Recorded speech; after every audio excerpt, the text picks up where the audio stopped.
ছাত্র আন্দোলনের নামে শিবির ও ছাত্রদল তাণ্ডব চালিয়ে দেশের সম্পদ নষ্ট করেছে। এ অবস্থায় তাদের রুখতে জনগণকে এগিয়ে আসার আহ্বান জানিয়েছেন প্রধানমন্ত্রী শেখ হাসিনা। বুধবার এডিটর্স গিল্ড বাংলাদেশ ও সিনিয়র সাংবাদিকদের সঙ্গে বৈঠকে তিনি এ আহ্বান জানান। প্রধানমন্ত্রী বলেন, আন্দোলনকে কেন্দ্র করে ঢাকার আশপাশে সারা দেশ থেকে শিবির ও ছাত্রদলের ক্যাডাররা এসে আশ্রয় নিয়েছিল। ছাত্র আন্দোলনে দেশের জনগণের অপূরণীয় ক্ষতি হয়েছে, তাই জনগণকে জঙ্গিবাদ সন্ত্রাসবাদের বিরুদ্ধে রুখে দাঁড়াতে হবে। এ সময় গণমাধ্যম কর্মীদের খবর প্রচারে আরও দায়িত্বশীল হওয়ার আহ্বান জানান প্রধানমন্ত্রী।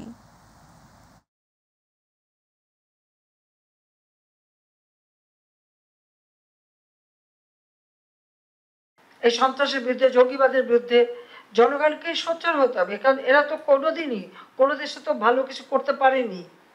বাবা মা ভাই বোন সবাইকে মারার পরেও আমি ফিরে এসেছি কেন?